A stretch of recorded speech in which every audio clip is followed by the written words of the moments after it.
friends, welcome to my channel Food Eating Manda.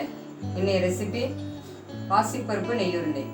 பாசி பருப்பு நெய் உருண்டைக்கு தீபாவளிக்காக ஸ்பெஷலாக நான் செய்கிறதுக்கு 1 கிலோ பாசி பருப்பு எடுத்து வச்சுருக்கேன். 3/4 கிலோ ஜீனியை நல்லா மிக்சியில் கொடுத்து தூள் பண்ணி வச்சுருக்கிறேன். இப்போ இந்த பாசி பருப்பை நல்ல பொன்னிறமாக சூடு கம்மியாக வச்சு பொன்னிறமாக நான் வறுக்க போகிறேன். பாசி பருப்பை நல்ல பொன்னிறமாக வறுத்துக்கணும். பாசி பருப்பை நல்ல பொன்னிறமாக தீ ரொம்ப அதிகமாக வைக்காமல் நல்ல உள்ளுக்குள்ளே இருக்கிற வரைக்கும் பாசி பருப்பு நல்லா வேகணும். ஏன்னா மாவு அரைச்சதுக்கப்புறம் நம்ம வேக முடியாது. அதனால் பருப்பு நல்லா வேகணும். நல்லா பருப்பு வேந்தோன்னா இதில் நம்ம ஒரு 7-8 ஏலக்காவையும் போட்டு நம்ம மிஷினில் கொடுத்து ரைஸ் மில்லில் கொடுத்து இதை அரைச்சி நல்லா நைஸாக மாவாக எடுத்துகிட்டு வந்துடணும். மிஷினில் அரைச்சிட்டு வந்த மாவை பழையபடியும் நல்லா சூடு காட்டி அடி பிடிக்க விடாமல் சூடு காட்டி நல்லா வறுத்துடணும்.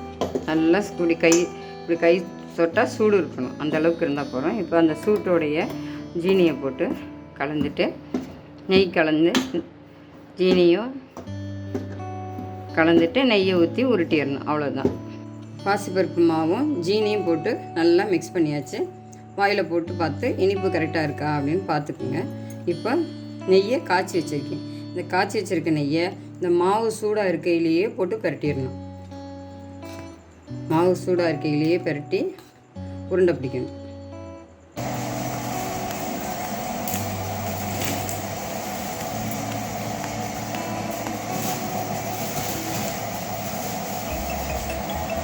பாசிப்பருப்பு நெய் உருண்டை ரெடி ஆகிடுச்சு. எல்லோரும் செஞ்சு பாருங்கள்.